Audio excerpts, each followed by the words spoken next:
नवंबर 2017 का पेपर है हमारा एमसीक्यूज का, ठीक है, उसको हम लोग स्टार्ट करने की करेंगे। आ जाए। अच्छा, आई होप भाई आप लोग वो जो टॉपिकल वाली बुक है उससे कर रहे हो, क्योंकि जाहिर सी बात है वो मैं नहीं कर पाऊंगा, उसमें जो जो इश्यूज हैं वो आप लोग मुझसे पूछते रहिएगा। चलिए स्टार्ट कर रहे हैं भाई। पहला, to overcome the problem of scarcity, countries with few natural resources need to concentrate on the quality of human resources. Which set of policy would be most appropriate?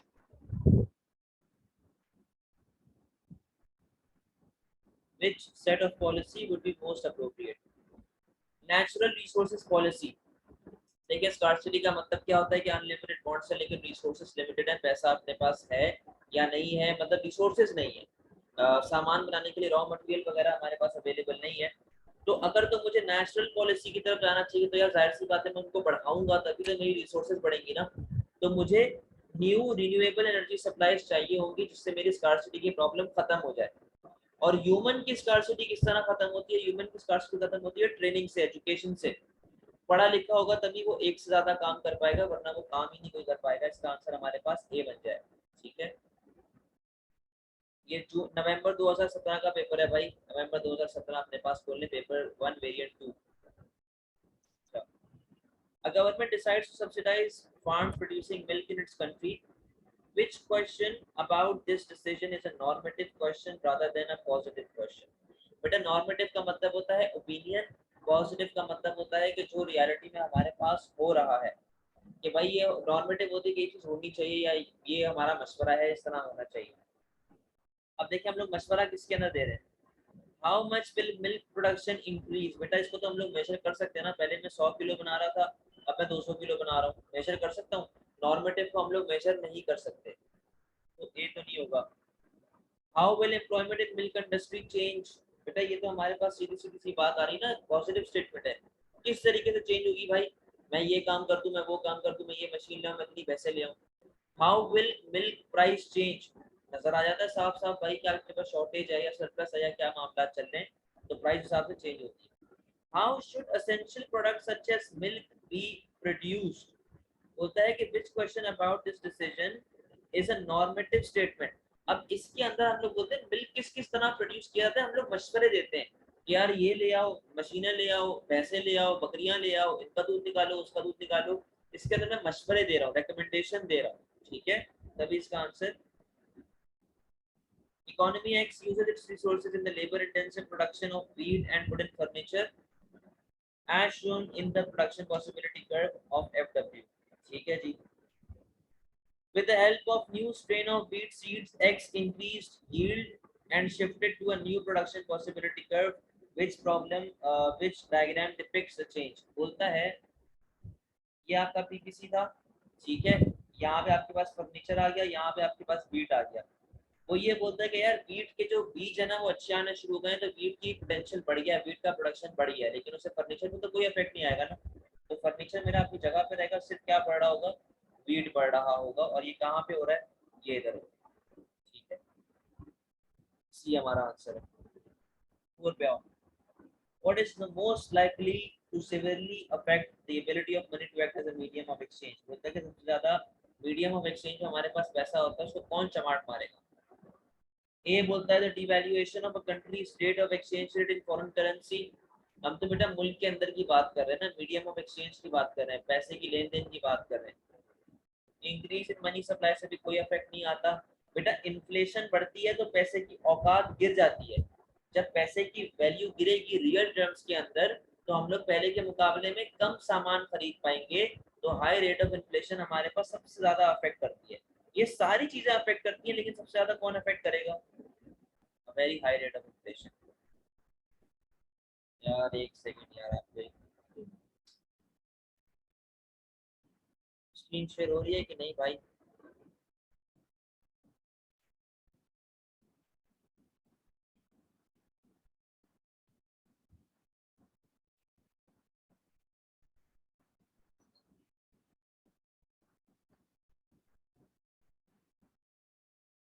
एक सेकंड।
कह रहा था कि सबसे ज्यादा चमाट हमारे को कौन मार रहा होगा, हमें इन्फ्लेशन चमाट से ज्यादा मार रही होगी, जिसकी वजह से पैसे की जो खरीदने की औकात है वो कम हो जाती है। What would not affect the position of the demand curve for VIX? What would not affect the position of demand curve for VIX? बेटा इनकम की वजह से डिमांड में अफेक्ट आता है, ये कॉम्प्लीमेंट्री गुड है, इसकी वजह से हमारे पास डिमांड में अफेक्ट आएगा। इंक्रीज इन द विक्स, ये हमारे पास टेलीविजन सेलिब्रिटीज एडवर्टाइजिंग हो रही है, इसकी वजह से डिमांड में अफेक्ट आएगा। बेटा प्राइस जब कम होती है तो उससे मूवमेंट आती है क्वांटिटी डिमांड के अंदर, उसने बोला हुआ है change the position for demand curve यानी कि अदर फैक्टर्स की वो बात कर रहा है। ऐसा कौन सी नीचे ऑप्शन है जो कि अदर फैक्टर को हिट नहीं करता, ये चीज पूछ रहा है वो। In a situation, in which situation is the demand for a product said to be elastic? क्या बोलता है भाई सबसे पहले, the quantity demand respond to a change in price, ये तो बेसिक सी डेफिनेशन है यार, फजूल सी बात कर रहा है। An increase in price brings about a decrease in quantity demand, इसने लॉ ऑफ डिमांड की बात कर दी है यहाँ पे, उसने हमारे पास टीडी की तो कोई बात ही नहीं की। An increase in price induces consumers to spend more on the product, ये भी गलत बात है। A decrease in price brings about an increase in revenue, बेटा इलास्टिक के बारे में बोला है ना, इलास्टिक क्या बोलता है, हल्की सी प्राइस कम होगी तो क्वांटिटी बहुत ज्यादा से बढ़ेगी और आपका रेवेन्यू भी क्या होना शुरू हो जाएगा, बढ़ना शुरू हो जाएगा। इस तरह लिंक बैठ रहा है इसका। 7 in the diagram, D1 is a straight line demand curve and D2 is a rectangular hyperbola. Which statement is correct? D2 is more elastic than D1 at point M. अच्छा इसके इस तरह की एमसीक्यूज के लिए जरा एक बात याद रख लो, भले अपने पास नोट भी कर लो। जैसे ये मेरा बेसिक सा डिमांड कर्व है, ठीक है, ये मेरा बेसिक सा डिमांड कर्व है।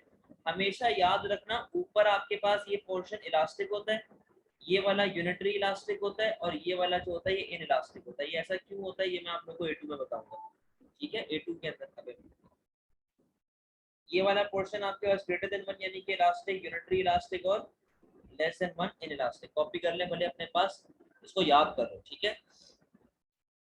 अब देखो पॉइंट एम के ऊपर, पॉइंट एम, ये देखो D2 तो ओवरऑल यूनिटरी इलास्टिक चल रहा है ना, D2 तो ओवरऑल यूनिटरी इलास्टिक है। जो D1 है यहाँ तक इलास्टिक है इक्वल्स टू 1 यानी कि यूनिटरी इलास्टिक है, और फिर यहाँ पर आके क्या हो गया, वो इन इलास्टिक होना शुरू हो गया। अब सुनना 7 में बोलता है this statement is correct, D2 यानी कि ये is more elastic than D1 at point M। Point M बेटा यहाँ पर पड़ रहा है और D1 जो है यहाँ से लेके यहाँ तक क्या होता है, इलास्टिक होता है, सही है। तो ये तो नहीं होता। पॉइंट N के ऊपर बोलता है कि D2 मोर इलास्टिक है देन D1, क्यों, क्योंकि मैंने आपको अभी बताया था कि इस पोर्शन में मेरे पास इलास्टिक आ गया, यहाँ पे यूनिटरी आ गया और यहाँ पे मेरे पास इन इलास्टिक आ गया ना। तो D2 जो है, D2 जो है ये तो ओवरऑल यूनिटरी इलास्टिक जा रहा है, तो लॉजिकली M पॉइंट N के ऊपर D2 तो इलास्टिक होगा ना एज कम्पेयर टू अपना क्या बोलते हैं D1, ठीक है भाई। For a 4-year period, as the price of houses increases, the price elasticity of supply for new houses falls, as shown all new houses were sold. What shows price elasticity of supply became more inelastic from year to year? आइएगा जरा 8 के बारे में पूछा, सबसे पहले देखें। ये सप्लाई ऑफ न्यू हाउसेस आ गई, ये प्राइस ऑफ न्यू हाउसेस आ गई है, ये प्राइस इलास्टिसिटी ऑफ सप्लाई हमारे पास आ गई, ठीक है, पीएस आ गई। अच्छा, dollar revenue to house builders declined each year. बेटा पहली बात तो ये देखो कि हमारी पीएस है क्या, हमारी पीएस इलास्टिक है थ्रू आउट, ठीक है। जब हमारे पास प्राइस, और प्राइस यहाँ पे क्या हो रही है, बढ़ रही है। सप्लाई इलास्टिक क्या बोलती है, हल्की सी प्राइस बढ़ेगी तो क्वांटिटी बहुत ज्यादा से बढ़ेगी और आपका रेवेन्यू भी बढ़ना शुरू हो जाएगा। यहाँ पे क्या बोल रहा है कि रेवेन्यू आपका गिर रहा है, ठीक है। बी पे आओ। Each year the government released more land for house building। भाई ऐसी कई बात हमारे पास लिखी हुई है, नहीं लिखी हुई, हमारे पास कोई इस तरह की नॉलेज ही नहीं गिवन है। क्या पता पहले की जमीन मैंने खरीद के रखी हुई हो, फारिग पड़ी हुई और मैं उसके ऊपर अब घर बना रहा हूँ। डी पे आओ। The proportionate price change was the same as the proportionate supply change। बेटा proportionate का मतलब होता है equal, और यहाँ पे हमारे पास equal change नहीं आ रहा, क्या बच गया भाई, the proportionate price change was greater than the proportionate supply change। Percentage change in quantity supplied ये देखें percentage change in quantity supplied is greater than percentage change in price, वो आपको ये बात बोलता है, ठीक है, आपको वो ये बात बोलता है the proportionate price change was greater than the proportionate supply change. इसको आप लोग कैलकुलेट भी भले करके देख लेना इस तरीके से, new minus old over old multiply by 100, तो आपके पास ये वाला आंसर है।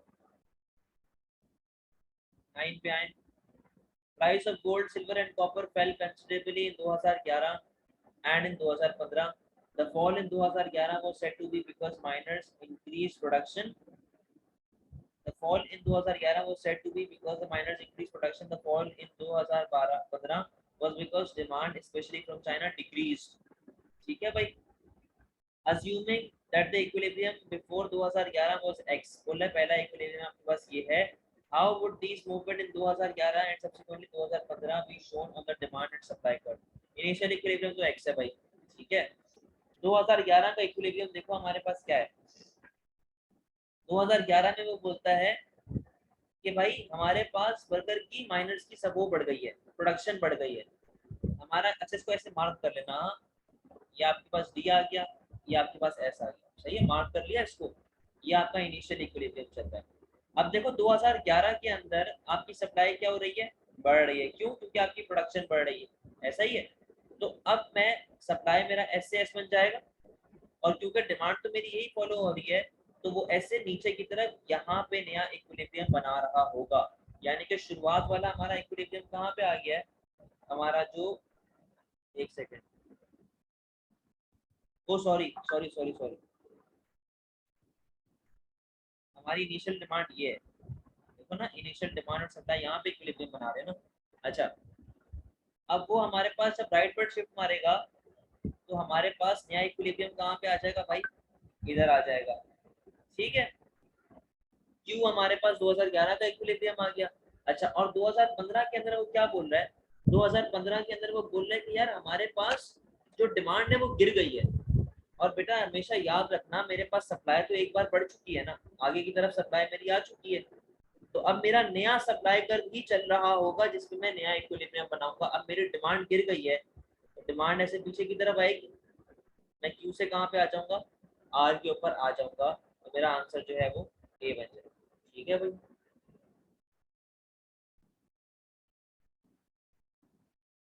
10 पे आए,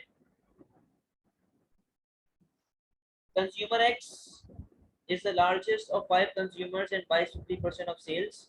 The table shows the quantity of the good demanded by consumer X and the market supply of the good. What would be the market equilibrium price? बेटा इसको कुछ भी नहीं करना है आपने, आप इसको देखो कि हमारे पास क्या बोलते हैं, डिमांड और सप्लाई बराबर कहाँ पे हो रही है, यहाँ पे देख लो जरा। अच्छा भाई, इसका जो 6, अच्छा क्या बोलते हैं भाई,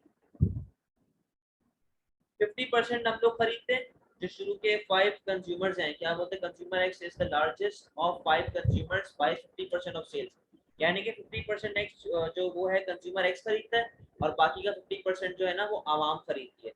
और ये जो आपको सेल्स गिवन है ना, डिमांड, ये सिर्फ कंज्यूमर एक्स की गिवन है, और सप्लाई पूरी मार्केट की गिवन है।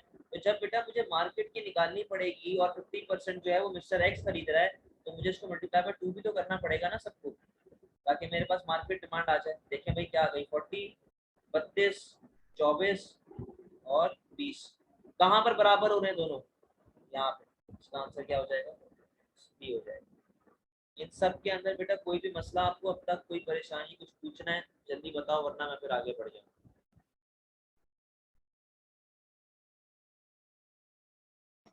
नहीं sir.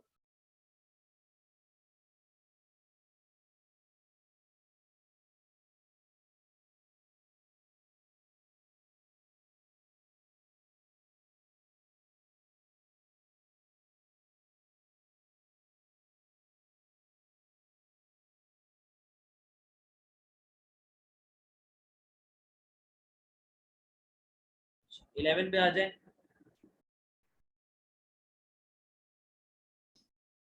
what does not happen when price acts as a means to allocate resources, ठीक है भाई, बोलता है ऐसा क्या है जो नहीं होता जब प्राइस से हम लोग allocate कर रहे होते हैं resources को। Price determines the supply of public good, बेटा डिटरमिन करती है ना, गुड्स जितनी भी होती है प्राइस ही हमारे पास चल रही होती है। बी को छोड़ दो इसके अंदर अभी, बी पे आए, price operates in the market for both goods and factors of production. C बोलता है कि price recognises consumers ability to pay rather than consumers need. और डी बोलता है कि प्राइस सिग्नल्स टू प्रोड्यूसर। अब सुनो, देखो पब्लिक गुड वो गुड होता है जिसके अंदर हम लोग प्राइस से काम नहीं कर रहे होते, हम लोग टैक्सेस से काम कर रहे होते हैं। हम लोग गवर्नमेंट टैक्स दे रही होती है, बोलती है भाई टैक्स जमा हो ना हो हमें फर्क नहीं पड़ता, हमें सर्विस देनी है। तो प्राइस जो है वो पब्लिक गुड के अंदर कभी भी हमारे पास नहीं आ रही होती, नॉट पूछा हुआ उसने। बाकी सब में हमारे पास प्राइस का लिंक आ रहा होता है। प्राइस देखो ना, operates in market for both goods and factor of production, price आ रही है। कंज्यूमर एबिलिटी टू पे, भाई कंज्यूमर पे करना के लिए रेडी है तभी तो मैं इतनी प्राइस चार्ज कर रहा हूँ ना। और लास्ट क्या है, सिग्नल में जाता है प्रोड्यूसर को। याद करो इक्विलिब्रियम की डेफिनेशन में, price provide signal to the producer to allocate resources in a profit maximizing manner. ठीक है। 12, what is meant by consumer surplus? Basic C definition है भाई, difference between how much a consumer is willing to pay for a good and the amount actually paid। so ये willingness minus actual price paid। 13 बोलता है the diagram S1 is the original supply curve and D is the original demand curve। if a supply shifts to S2, ऐसा पीछे आ गया, which area represents the consumer surplus? बेटा consumer surplus कौन सा area होता है? below demand curve above price level। अपने यहाँ इक्विलिब्रियम ये चल रहा है, नई प्राइस लेवल ये चल रही है, बिलो डिमांड कर्व और अबव प्राइस लेवल ये वाला एरिया क्या है? डब्ल्यू डी और डी आंसर है इसका। सही है। वो चेंज पूछा हुआ है, सॉरी चेंज पूछा हुआ है, चेंज पूछा हुआ है। सुनो, कंज्यूमर सरप्लस तो अभी ये चल रहा है हमारा, ठीक है, और पहले हमारा कंज्यूमर सरप्लस क्या था? ये था। इतने से मेरे पास चेंज आया है कंज्यूमर सरप्लस के अंदर। पहले ये वाला कंज्यूमर सरप्लस था पूरा, अब कितना आ रहा है? अब इतना आ रहा है। तो भाई ये वाला डब्बा बच गया ना मेरे पास ऐसे, इसका आंसर ये बन जाएगा। क्या है ये? पी टी का, हाँ पी टी बी और क्यू। ठीक है, ये आपका आंसर बन जाएगा। After a series of poor harvests, the government imposes effective maximum price on cereals। बेटा गौर से पढ़ो, इसने क्या लगा दी भाई? effective maximum price on cereals। What would be a consequence of this policy? जी भाई, both rich and poor would satisfy their demands equally. Illegal buying and selling through a black market would be prevented. Rationing would be necessary to ensure a fair distribution of cereals। The market would fail to clear, leaving a surplus of cereals। अब सुनो मेरी बात को, ये demand आ गई है, ये supply आ गई है, गवर्नमेंट ने यहाँ पे लगा दी है मैक्सिमम प्राइस, जबकि शुरुआत में हमारे पास ये चली। ठीक है, गवर्नमेंट ने मैक्सिमम प्राइस लगा दी। पहली बात तो मैक्सिमम प्राइस में हमेशा शॉर्टेज होती है, यहाँ पे क्या लिखा हुआ है? सरप्लस, तो डी तो नहीं होता। both rich and poor would satisfy their demands equally। बेटा इक्वली कभी भी अमीर और गरीब बराबर इसको शेयर नहीं करते। सही है।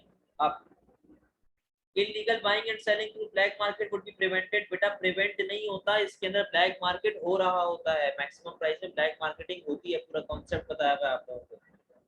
सी बचता है, सी बोलता है कि भाई इससे बेहतर है कि मैक्सिमम प्राइस लगाओ, हटा दो, रैशनिंग कर दो, इक्विलिब्रियम भी खेलो, ये चीजें हटा दो। तो ठीक में आए, the diagram shows demand supply curve of commodity before and after specific tax is removed। जब remove होगा तो वैसा rightward shift मारेगा। what is the tax per unit of output and what is the price after removal of tax? सुने जी,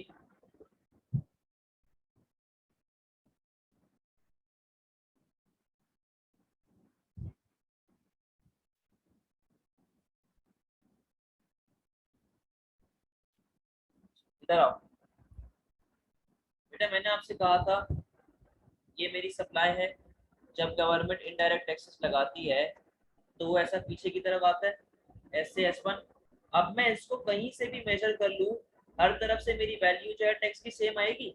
अब यहाँ पे ये वाली लाइन देख रहे हो, ये वाली लाइन या ये वाली लाइन, ये पूरे का पूरा टैक्स का इम्पैक्ट शो करेगा। और इस लाइन के अंदर हमारे पास कितना लेवल आ रहा है? 6 से 12 यानी कि 6 का टैक्स आ गया हमारे पास। आंसर ए या बी में से एक है, आंसर ए या बी में से हमारे पास एक है। अब मेरी बात सुनो, टैक्स से पहले हमारे पास प्राइस क्या थी 8, टैक्स के बाद नया इक्विलिब्रियम बना इवन जहां पे प्राइस क्या गई है 6, यानी कि टैक्स का डिफरेंस कितना था 6 और नई प्राइस भी क्या आ रही है 6, तो इसका आंसर क्या आ जाएगा हमारे पास ये बच जाएगा। ठीक है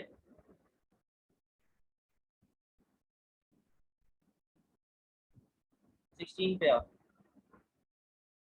the diagram shows the market for heating oil. देखो गौर से सप्लाई जो है इनइलास्टिक बनी हुई है। ठीक है, if the government reduces the production subsidy, how will the financial benefit be shared between consumer and producer? It will be shared equally, बेटा equal तो कभी भी नहीं होता, पीडी पर डिपेंड करता है। It will go entirely to the producer। अब देखो मेरी बात सुनो, entirely तब जाएगा जब perfectly inelastic होगा। यहाँ पे क्या डिमांड है और सप्लाई है भाई, सप्लाई inelastic है हमारे पास और डिमांड इलास्टिक टाइप कुछ बनी है। The majority will go to consumer। Consumer के पास सिर्फ तब जाती है मेजोरिटी जब हमारी पीडी लेस देन 1 यानी कि इनइलास्टिक होती है। यहाँ पे सप्लाई इनइलास्टिक है, majority will go to producer क्योंकि उसकी कॉस्ट कम होगी, उसकी सप्लाई बढ़ेगी, इनइलास्टिक से वो इलास्टिक जाने की करेगा। ठीक है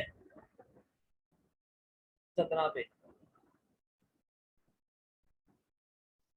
the diagram shows UK government total spending and welfare spending in billions between 2005 से 2014, ये रहा हमारे पास। ठीक है, What can be concluded from the diagram about UK government spending during the 2005 से लेके 2014? Both form of spending were cut in 2014। गलत, बोलता है कि भाई 2014 में दोनों को काट दिया हमने, खत्म कर दिया। कहाँ खत्म कर दिया भाई, हो तो रही है। ठीक है, Both total and welfare spending have risen continuously। बेटा यहाँ पे हमारे पास डॉलर्स पाउंड्स के अंदर अमाउंट दी हुई है, परसेंटेज नहीं दिया हुआ। अब देखो ये वाली पहले के मुकाबले में इसके मुकाबले में कम है, सही है। अच्छा ये वाली इसके बराबर है, तो ये बड़ी तो नहीं है ना। कहने का मकसद ये है कि हर बार बढ़ती हुई नहीं नजर आ रही, कभी कभार कम भी हो रही है। In 2005 welfare spending made up a quarter of total spending. In 2005 अच्छा भाई वेलफेयर स्पेंडिंग जो था वो टोटल स्पेंडिंग का क्वार्टर था, क्वार्टर मानी 1/4। या हमारे पास तकरीबन 500 हो रही है और ये हमारे पास 80 आ रहा है, 80 ओवर 500 25/100। चेक कर लें, क्वार्टर नहीं आएगा ये क्वार्टर नहीं आएगा। 80 ओवर 500 भी कर सकते हो अगर परसेंटेज नहीं निकालनी तो, क्वार्टर नहीं आएगा ये। तो डी पे आए, no welfare spending has always exceeded non welfare spending has always exceeded welfare spending. कैसे देखो, 500 का मैंने तकरीबन खर्चा किया, जिसमें से मैंने वेलफेयर को खाली कितना दिया 80, तो बाकी का 320 कहाँ गया होगा नॉन वेलफेयर में। ठीक है, तकरीबन 500 से ऊपर का खर्चा किया और यहाँ पे तकरीबन 81 कर रहा हूँ, वापस से नॉन वेलफेयर पे ज्यादा आ गया। अब यहाँ पे चेक कर लो 2011 कितना कर रहा हूँ, ऑलमोस्ट 900 का, और 2011 में मैं वेलफेयर पे कितनी खर्चा कर रहा हूँ तकरीबन 110 का। तो भाई 700 माइनस 110 वापस से उसको एक्सीड कर रहा है नॉन वेलफेयर वाला, तो इसका आंसर क्या हो जाएगा डी हो जाएगा। Health services in an economy are provided by private clinics and that charge high fees. The government decides health services should be provided for everyone, not based on ability to pay. Which direct action should it take? बेटा बोलता है कि सबको बराबर बराबर मिलना चाहिए ना, बोलता है कि सबको बराबर बराबर मिले, इसका आंसर तो सीधा सीधा सर पे डी बन जाएगा। बोले का भाई नेशनलाइज कर दो, हटा दो प्राइवेट वाले सारे बंदे। अब इसका आंसर ए क्यों नहीं बनेगा, ए इसका आंसर इसलिए नहीं बनेगा क्योंकि गवर्नमेंट जो होती है वो कंपटीशन के उससे माइंडसेट से नहीं आती, उसको सर्विस देना होता है, तो वो compete नहीं करने आती, वो सर्विस देने आती है। समझे बात को। In its recent budget, a government reduced total expenditure while increasing the amount spent on training to increase the productivity of the workforce। ठीक है, the initial equilibrium with a point x। अच्छा हमारे पास ये चेंजेस होने के बाद इस पे इक्विलिब्रियम पे क्या इफेक्ट आएगा, सही है। आए जरा, बोलता है कि हमारे पास एक तो ट्रेनिंग बढ़ गई है, हमारे पास प्रोडक्टिविटी बढ़ गई है, क्या प्रोडक्टिविटी बढ़ने से हमारा पोटेंशियल बढ़ता है पहली बात, तो एग्रीगेट सप्लाई तो अपना आगे जाएगा, सही है। और फिर बोलता है कि गवर्नमेंट का जो एक्सपेंडिचर है वो कम हो गया, यानी कि जी वाली चीज उसने कम कर दी है, तो उससे एग्रीगेट डिमांड पे भी क्या इफेक्ट आया होगा, कम हुआ होगा। एग्रीगेट डिमांड पीछे आ गई, सप्लाई अपने पास आगे चली गई, दोनों हमारे पास पॉइंट ए पे आके मिलते हैं, ए आंसर हो जाएगा। The table shows the RPI for 4 countries, year 2 and year 3. Which country had higher rate of inflation in year 2 than in year 3? अच्छा भाई देख लेते हैं, एक सेकंड। अच्छा, बोलते हैं कि which country had more inflation rate in year 2 than in year 3? बेटा आपने कुछ भी नहीं करना, आप बस परसेंटेज चेंज निकालते रहो, परसेंटेज चेंज निकालते रहो। ईयर 3 का तो आप इससे कंपेयर करके परसेंटेज चेंज निकालोगे, और इसका आप इससे कंपेयर करके परसेंटेज चेंज निकालेंगे 100 से, ये 10% से बढ़ा, ये 20% से बढ़ा, ये 30% से बढ़ा। जब आप परसेंटेज चेंज निकालोगे आपका आंसर डी आ जाए। What does the current account of balance of payment include?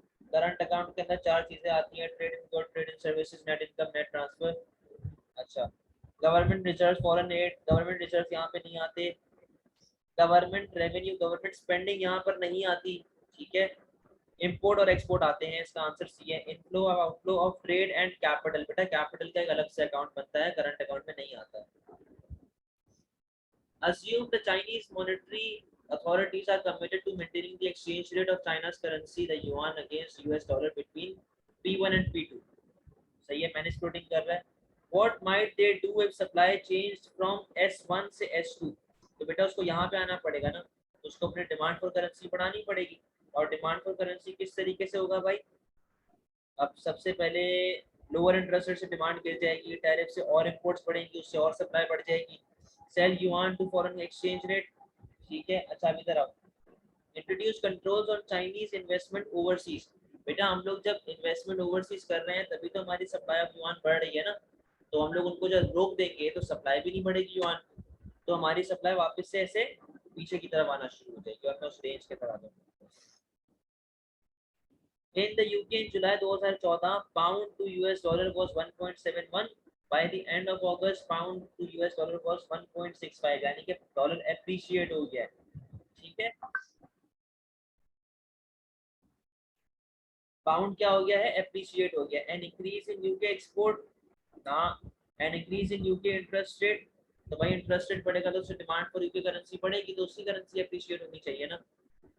N increasing profitability of UK companies, हम लोग यूएस से रिलेटेड बात करेंगे भाई। Increasing size of UK national debt, बेटा यूके का नेशनल डेट बढ़ा, जिसकी वजह से यूके की वैल्यू क्या हो गई? यूके की वैल्यू कम हो गई है, तो वो पहले के मुकाबले में कम यूएस खरीद पाएगा, तो यूएस की ऑटोमेटिकली अप्रिशिएट हो गई है currency against UK pound. Which formula is used to calculate countries terms of trade? बेटा export price over import price multiplied by 100, basics इसका फॉर्मूला है, आपने याद किया हुआ पहले से। Country X forms a custom union with country Y. X then ceases to produce its own cars and instead एक second,